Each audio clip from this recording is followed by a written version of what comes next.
Hello, everyone. Thank you so much for joining us. I am super excited to kick off season 2 of La Historia Uncovered. This season, we're going to be exploring how the history of the past is still impacting us today.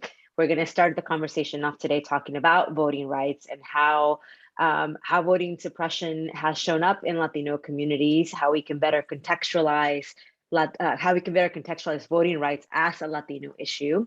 We'll be speaking about critical race theory, what that even means in future sessions, and about the real roots of immigration policy. Before we start, I just want to give a super heartfelt thank you and show lots of gratitude for Unidos US for partnering to host this season of La Historia Uncovered. I created the series last year with We All Grow Latina because I really wanted to share so much of the history that I learned as an adult from all these books that you see here. Had finally sort of felt like I had missed so much of that history. And so I am so grateful that we can continue these conversations in the second year. I also just want to give some really big thanks to Viviana Lopez Green for all the work that she's doing to contextualize racial justice issues as Latino issues, and for including me in this project. So now I'm going to introduce our guest. I also just want to remind you that if you are following the conversation along and you are tweeting about it or posting on Instagram or any other social media, and we would appreciate it if you do so we can get the word out, that you use the hashtag La Historia Uncovered, and that you join us for future sessions. And also make sure that we are going to open it up for Q&A from the audience towards the end of the conversation. So please use the Q&A function so that we can see those questions. The comments are really great in the chat, but it is sort of hard to scroll through them to find the question. So please do use the Q&A function.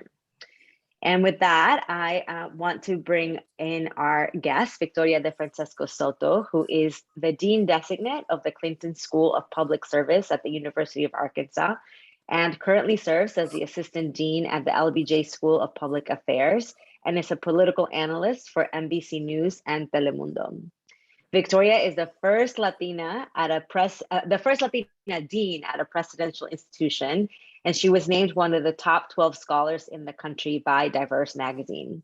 Victoria previously taught at Northwestern University and at Rutgers and received her PhD in political science from Duke University. And we are just so lucky to have one of the truly most brilliant minds in the Latino community and in the country joining us today. Thank you so much, Victoria. Gracias, Julissa. I am thrilled to be with you here today. Thank you to you for inviting me to be part of this conversation. Thank you to Unidos US to have this platform. I love it, Julissa, because it's basically like a mini class, right? We get to engage, we get to absorb the information, do so in an engaging way. And really, that is how you connect with people. I can assign all the books and journal articles I want, and I know my students aren't reading them. But when you engage them in a conversation and you have that engagement, that's really when we can absorb that historia, that history, and then use that to inform our steps going forward in making impact and social change. Yeah, thank you so much. And that's kind of how that really was the genesis for this. Was there's so much history and there's so many Latino legal scholars and scholars whose work is so important, but doesn't always reach the community, right? It sort of stays in academia, and so that was a big impetus for wanting to start this conversation. And this year I really wanted to focus on three big topics, which are voting rights, the sort of movement to stop teaching truthful American history, and immigration law. And today we're starting with voting rights. And I think that when it comes to the history of voting rights, sometimes we don't recognize or we don't know how voter suppression has impacted Latino communities historically. And so that's kind of where I want to start, is to talk about the history. And if you could sort of give us an overview of how voter suppression laws have shown up in our communities in the past.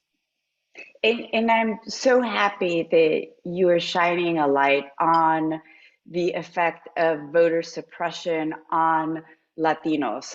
There are a lot of similarities with African Americans, for example, but there are also some key differences that we have to keep in mind when we're talking about the Latino population. So, for example, in the video, you noted the Arizona law that concretely said that in order to vote, you must pass an English proficiency test.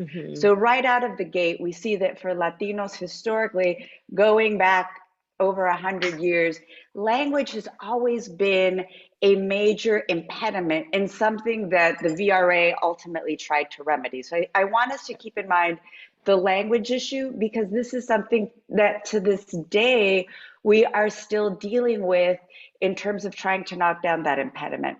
The second major impediment that Latinos have historically faced since they were, on this side of the border in the United States, is with regards to poll taxes to cost, something that very much affected African American communities. But I'll never forget this conversation I had with a gentleman who was one of the founders of the GI Forum, which was based in Corpus Christi. He was also a very active member of LULAC. He was someone I got to talk to in some research I was doing down in the Valley here in Texas. And he was telling me about the political environment down there in the 1950s and the 1960s as Latinos were trying to start to formalize their political voice, try to flex their muscle. And I asked him, well, how were you able to vote if the poll taxes were still in place? He said, we literally would take off the hat and we would do a collection for folks to donate money to be able to pay the poll tax. Because keep in mind that so many of our Latinos, Mexicanos who were in the borderlands region here in Texas and Arizona were not making a lot of money. They were working poor or poor. And so the idea of a poll tax, while you could say, well, you just pay the poll tax and you vote, really was a huge impediment to our communities of color at that time. And we saw our communities trying to surpass that. We still see some of that today, right? We saw it when Texas passed the strict photo voter ID law. Well, it takes time and money to go and get your photo voter ID. If you live in a rural community, if you don't have your birth certificate readily handy, you're going to have to get it. So it's not as blatant, Julissa, right? We don't have the law like Arizona in 1909 where you've got to take an English proficiency test. And we don't have somebody asking you for $1 when you enter the polling place. But I think the way we need to think about how history has brought us to where we are is much more implicit impediments, but some of the same root causes that we saw before in terms of resources and in terms of language barriers. Yeah, thank you for that. And it's so interesting when you talked about the polling tax, because you're right. Like, I think many of us don't think of how did Latinos and how specifically Mexican Americans and the border, how were they affected by those things? And I am going to come back to how to more of sort of the current events and where we are now in voting rights, but I want to keep going on this thread of history. And you mentioned how for Latinos, language barriers have always sort of been used against us and as a way to prevent us from voting. And so you mentioned that the VRA, that the Voting Rights Act, took sort of addressed it, but initially it didn't address language minorities. And so while the Voting Rights Act was an incredible piece of legislation that really did protect the rights to vote of minority voters, it fell short in some ways. And can you sort of talk to us about maybe why language minorities were not included at the beginning of the Voting Rights Act, kind of what that all means for people that are not even familiar, that are not familiar with what all this means. Because I do think that part is important to highlight that, some laws, they pass, they protect some things, but they aren't always perfect. Yeah, very, very much so. And So we see language affecting Latinos' ability to cast their vote, to raise their voice in two ways. There was the explicit one where he said, you got to take an English language proficiency test. But then there was the one of, all right, there is no English language proficiency test, but I can't read English.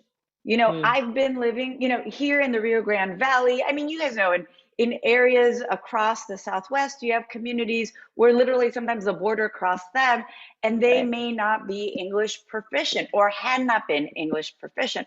So the fact that the ballots were not printed in Spanish, that the literature of where to vote was not printed in Spanish, or also in some cases in different Asian languages. When you start to see more folks of a certain linguistic minority congregate.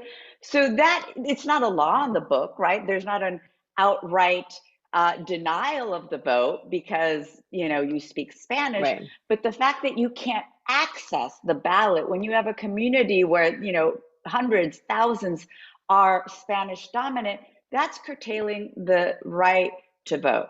So let's keep that in mind in how we talk about the Voting Rights Act.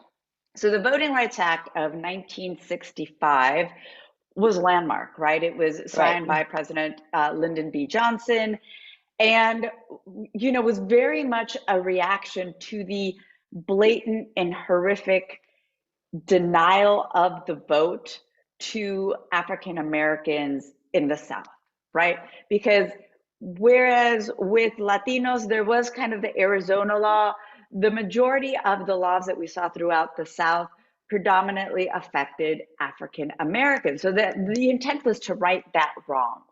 Right. But then once that was addressed, it came up that a lot of the things, yes, the poll tax helped Latinos as well, the fact that there were no longer poll taxes and that was illegal. But then we start to get into what was maybe not so blatant, was this fact that if there's no access to the ballot in Spanish, then how can someone exercise their right to vote? So this is where we saw, and the Voting Rights Act continued on. It was passed in 1965. And then when it was due for an extension in 1975, they said, yeah, we got to extend this, but also we need to take into consideration the issue of language, given the concentration of Spanish-speaking populations and Latino populations in the Southwest, in these different states and different counties. So 1965 for Latinos is really one of the most relevant dates when it comes to the Voting Rights Act. The Voting Rights Act went on to be renewed several other times. The latest one, 2006-ish. So the Voting Rights Act was seen as to literally protect voting rights, and if they missed something, making sure that was included in order to ensure the right to vote, which should be sacred. Yeah. Thank you so much for that. And I do just want to also highlight and point out that Maldiv did a lot of work to make sure that that language minorities were included in the ratification of the Voting Rights Act, and just really thankful for the work that they did to make sure that that the Voting Rights Act also included Latinos through the language minority provision. Okay, so now that we've talked about Julissa, let me stop you there really quick, because absolutely, this was Maldiv. Maldiv led the charge here, and as you mentioned Maldiv, another thing came to mind, which also very much affected Latinos, is the ability to go from at-large elections to district elections. And I know I'm getting into the weeds here, so just bear with me. Please do. That's what we're here for. We want to get in the weeds and unpack We're getting a little in the weeds, not too much in the weeds. But what we saw is in a lot of places, in a city, you would have a sizable Latino population, maybe like 25%, 30%, but they tended to be concentrated in one area of town. So they weren't large enough to, constitute a majority. So if we were voting for our city council districts or for our school board districts, they tended to not get any seat at all because it would be an at-large district. You know, whoever had the most money to pay for election material and campaign material, you got the top 10 and they would get those seats on the city council or on the school board. So what MALDEF also did, starting in the 1970s with these covered jurisdictions and also just the voting rights in general allowed them to sue, is to say, we need to have representation that reflects the population of different entities. So we need to take a city like Austin, and we need to carve it up into different districts to assure the different parts of town that have a Latino majority or a Black majority will get a seat at the table, because otherwise they may get one or they may not get any. So MALDEF was also instrumental in carving up the at-large district system that a lot of our municipalities had and taking us to a district-based system, which has really pushed us to have more Latino voices at the table. I mean, Austin, case in point. Yeah, that's really incredible. And also, I think it just reminds me of, like, sometimes we just don't know what it took to get where we are, right? Like, I think as much as, and we're going to talk about sort of the latest in voter suppression laws, but how historically Latinos have fought for us to have representation, to have voting rights, et cetera. And there's an interesting question that I actually, it was a question that was submitted from the people that registered, and I wasn't going to ask it until later, but I think it's important because of something that you just mentioned, which is you mentioned how when we went from at-large to district-specific voting, that then there was more Latino representation, and this question, the way that the participant framed it was like this: can we have a detailed breakdown of why Latinos don't vote or run for office? And I think that many times that is the framing of the question. The framing is, why don't we vote? Why don't we run for office? But I would like to ask the question in a different way, which is, well, it's a two-part question. One is, why is there this rhetoric that Latinos don't vote? Because to me, that's sort of like blaming the victim for us not voting versus looking at the barriers that keep us from voting and running for office. So the first part of the question is that, like, why does that narrative exist? How do we change it? And then two, what are some of those barriers that continue to keep us from voting and keep us from actually getting into elected office? So I'm going to put on my poli-sci professor hat here, and voting, kind of like,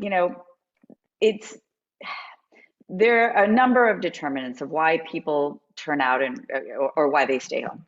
But consistently, the core predictor of whether someone turns out or not is SES, socioeconomic status. The more money and the more education you have, the more likely you are to vote Black, white, brown, period.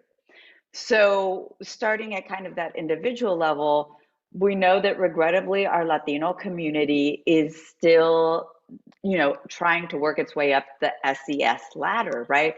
Trying to increase in terms of educational attainment, income attainment, because those are things that, folks that don't have those high levels of education and income aren't as likely to vote. So that's one. That's kind of what we would term the individual level determinants.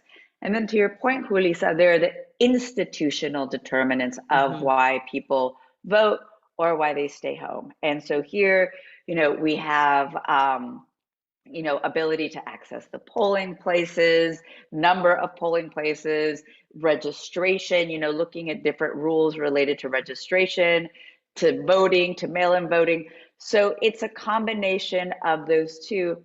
The other part, and here it's getting to the part of the question that asks about why don't people run for office? And, this is, and I think we should view voting and running for office on the same spectrum, right?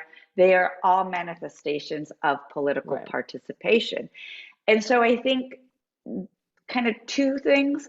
The first one with voting is that we know that once you vote, you're more likely to turn out and vote. So that's why it's so important that with our young folks, and we know that Latinos are overwhelmingly young, we need to instill the culture of voting, and we need to mobilize and elbow aside those individual determinants of, if you don't have that much schooling or that much income, you're not likely to vote. Let's grab them, mobilize them to vote, because even besides that, if you've already voted and it's become practice, you're more likely to vote. So I want us to think about that. The second piece is, in seeing Latino elected officials, if you don't see people who look like you, you're not going to be as engaged in the process. It looks so far removed. That doesn't apply to me. What do I care? It's just another, person who doesn't care about my community. So it's breaking that vicious cycle and laying the groundwork for a virtuous cycle where you see people who look like you, that further mobilizes communities. So it's interrelated. They're not different. The idea of running for office and the idea of turning out to vote, I think we should view them a lot closer together than we usually do. Yeah, that's great. Thank you so much for that. And I do think of some of those barriers.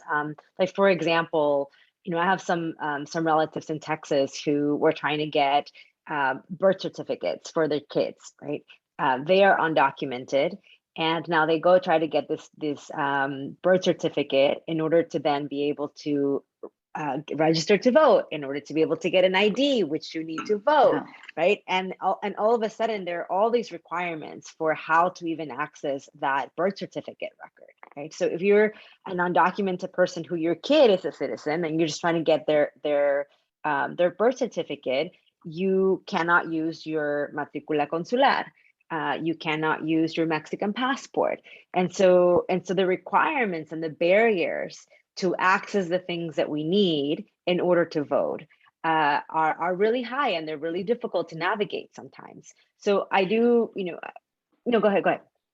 No, I was going to say, I mean, it's ridiculous how complicated it is. And that's just the process. Now, Julissa, let's layer on top of that the time you have to take off of work to do this, to do the trámites, the time that you have to take off for work, not just to do that, but to drive maybe to the DMV or to drive to different offices to get that. And, that is time off that you should be working, and you're not making that money. So you start to add things together. And that's where you really see the brunt of what at first sight may seem like something that's innocuous, like, oh, okay, well, you need a photo voter ID. Most people have them. This is true. Most people do, but not everyone, and especially our more vulnerable communities. And I think I want to flip the narrative, and it should be that, we should look out for the greatest common denominator of providing an easily accessible way to engage in our democracy, not put little, pebbles in the road to make it a little bit more difficult. Yeah, it's a pebble, but you start adding those up.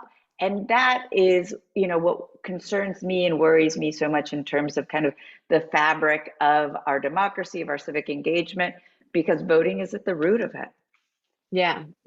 There's one other thing I want to mention, and then I want to move on to the next question, which when we're talking about running for office, I mean, this is true not just in politics, but like in every industry, which is just that people of color, Latinos, have less access to capital. And running elections is expensive, and it's getting more and more expensive. And many times when Latinos do run for office, they don't have access to the same pool of money as other people do, which makes it more difficult to run for office, which makes it more difficult when you do run to get elected. And so I just want to highlight that. But I do want to come back to the VRA, to the Voting Rights Act, because as we know, the VRA was completely gutted in 2013 by the Supreme Court. And I know that when it happened, I remember seeing you on TV talking about why we still need the VRA, why it's still important. And so one, I want to ask you about what did happen when the Voting Rights Act was gutted by the Supreme Court, and two, what has transpired since then? What has happened, particularly in, let's just be very frank about this, in Republican-led states? Yeah. Whew, there's a lot there, Julissa. So, okay, the VRA, the Voting Rights Act, was made up of a number of sections, right? And what we hear most talk about is Section 5. So Section 5 is the pre-clearance section. So when the voting rights was passed, we looked at states that had implemented, voting denial where the vote was denied. And so if you were in a state or in a county that denied the vote to folks where the right to vote was violated, then you would have to be covered. Then any changes you made to your polling places or your election timing or anything related to elections needed to be okayed by the federal government. Because let's remember, Julissa, that election management is done at the state level, right? It's done at the state level and at the county level as well. But so the idea with the Voting Rights Act is like, hey, you bad actors did a lot of bad things. You denied the right to vote for a lot of folks. So anything you're going to tweak, you got to run it past us. So that's basically what pre-clearance is. So Section 5 had that. Section 4 gave the criteria for, who had to be pre-cleared, that if there had been, any denial of the vote, any voting violations.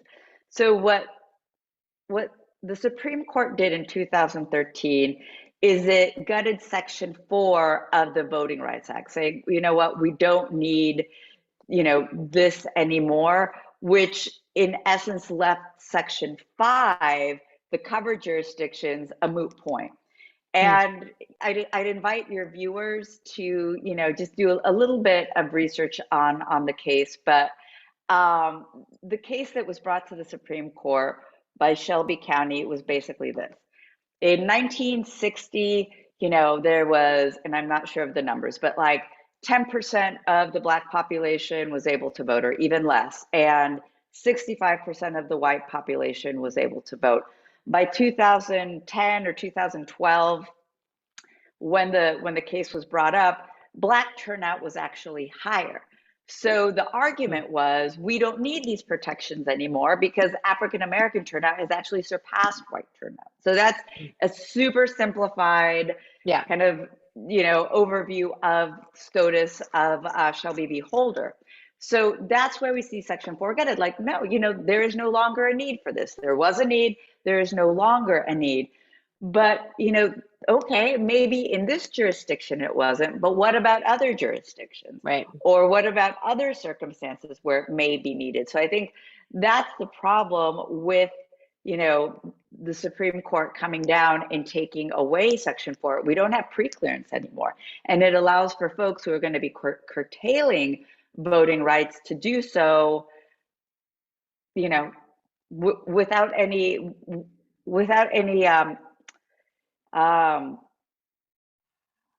action taken in order to remedy the right. Yeah. So I just want to read out a couple of facts here. So according to the Brennan Center, half of the states with the highest Latino population growth have passed voter suppression laws in 2016. As of 2016, 8 million Latino voters lived in jurisdictions freed from oversight from the federal government. So what you were talking about plea clearance, as of 2016, 8 million Latino voters were affected by the lack of plea clearance.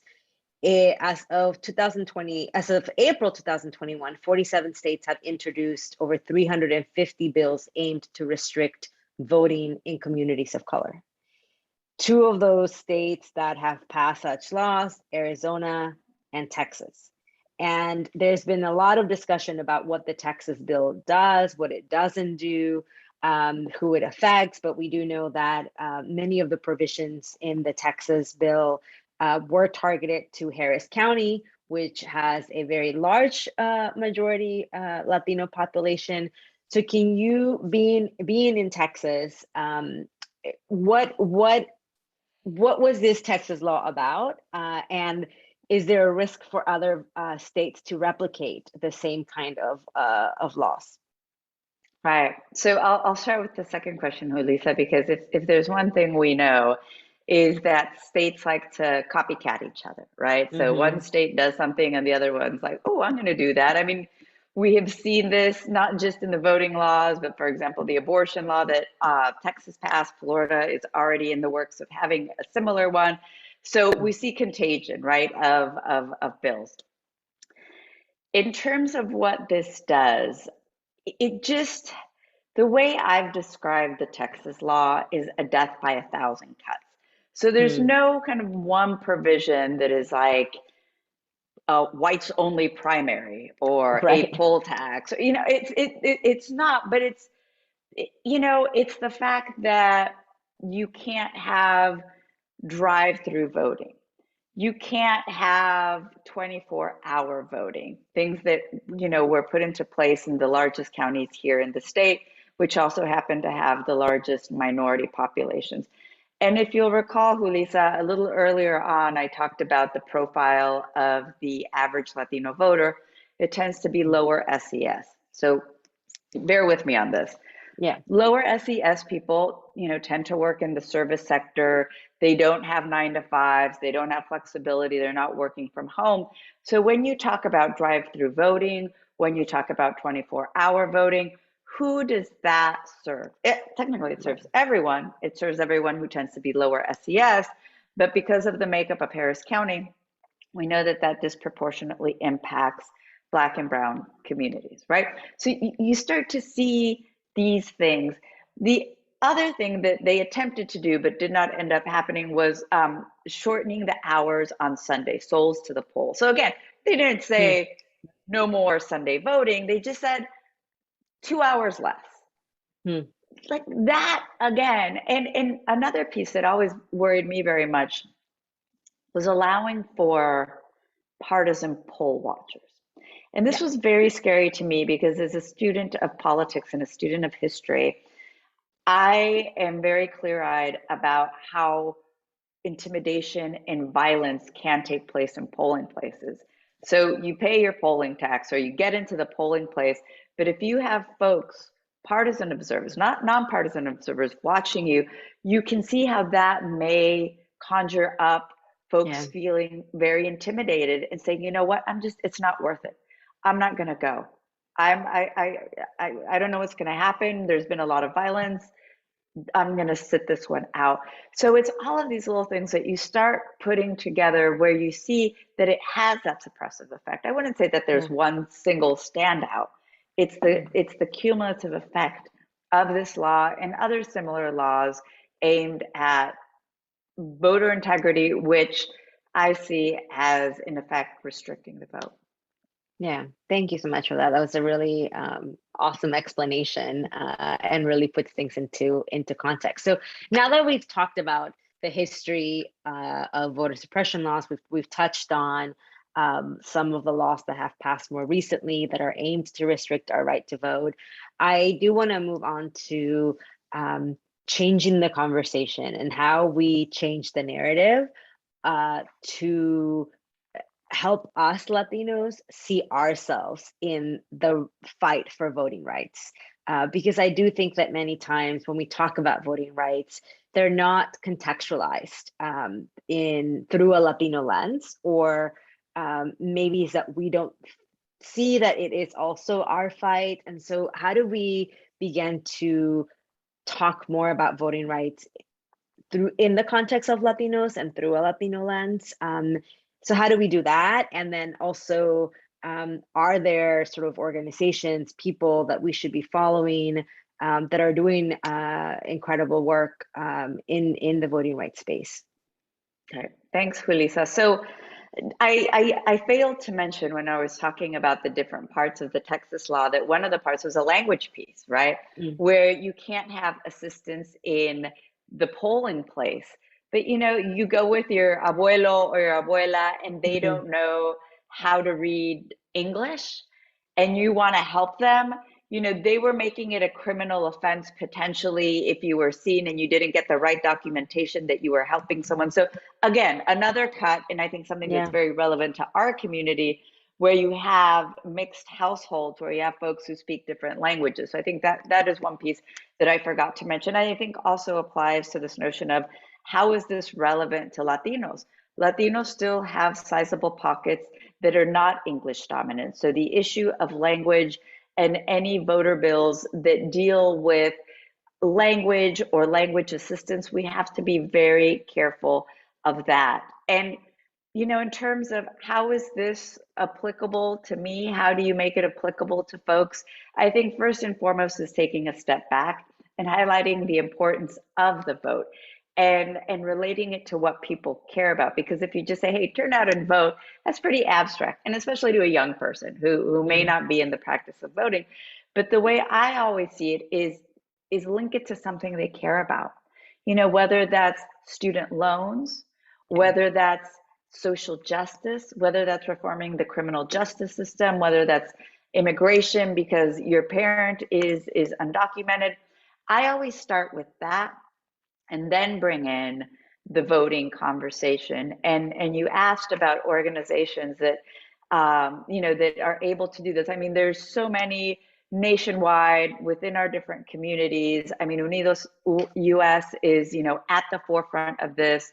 We have, you know, here in Texas, what comes to mind is the Texas Right to Vote Coalition, this coalition of grassroots activists, stakeholders, you know, across the state who came together to fight this bill that was put forward here in Texas, but we'll continue on past this because it's not just about, okay, what happened with this one bill, but being also vigilant, because I think that's the other piece. You shouldn't just be playing defense when it comes to your voting rights. You should be playing offense. You should be looking out to how to increase voting rights, to how to dismantle voting laws that make it harder to vote. And then at the same time, think about, hey, how can I also make it easier?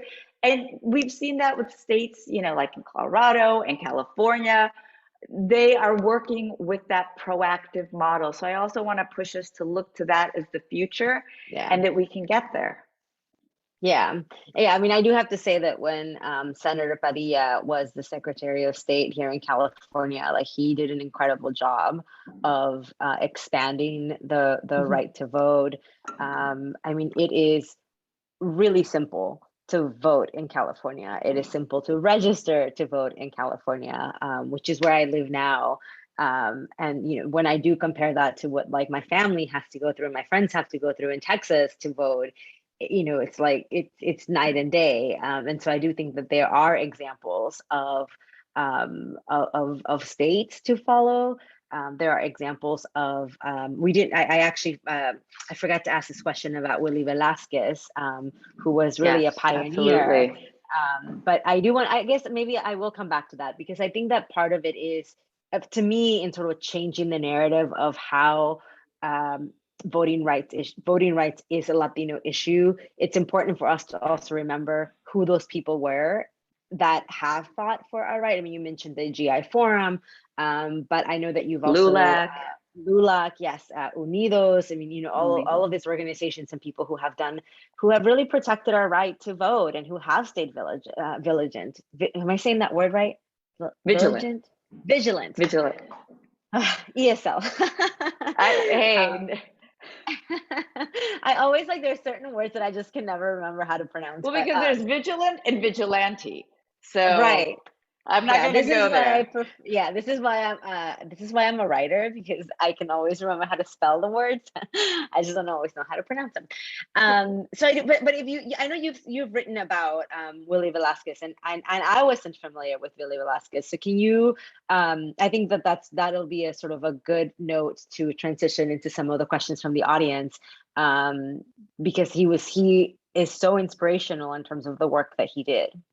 Yeah, I mean, Willie Velasquez, you know, was, you know, laser focused on one thing, and that was getting Latinos to vote, right? And this was a community that did not have the practice of voting. This was a community that here in the Southwest, you know, for various reasons, institutionally was not able to vote. So once, you know, the VRA in 65 and the VRA in 75 really opened it up, he's like, all right, we have the institutional channels to vote. Let's push people to Mhm. do it, because no estaba la costumbre. There wasn't the custom to do it.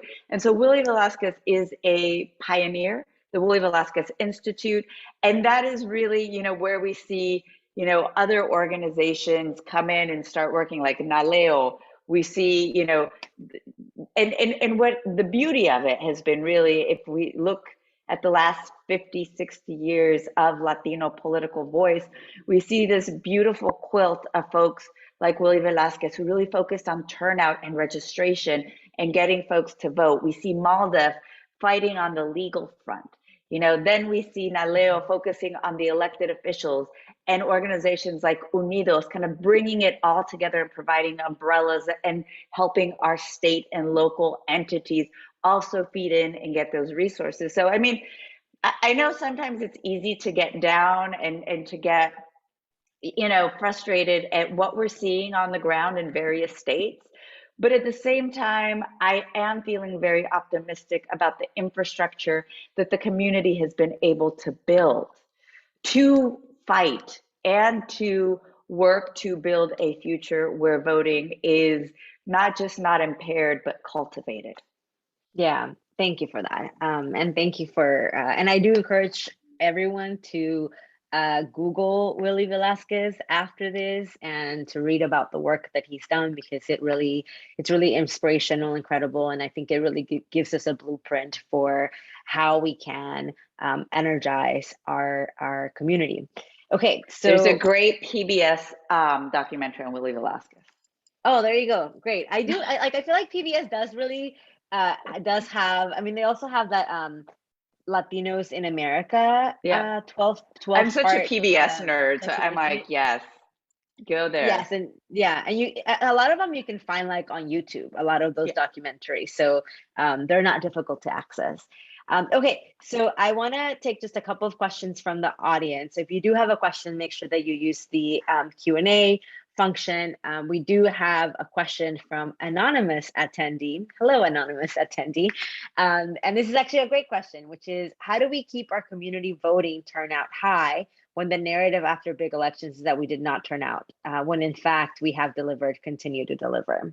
And it should be noted that for the first time, Latino voter turnout in the 2020 election was about like 50%, which we've never had that high of a turnout. So I do think it's important that we did turn out to vote, and we the majority of us voted Democratic. And so but how do we keep our community engaged, and I think the question kind of comes back to changing the narrative of we do actually turn out to vote.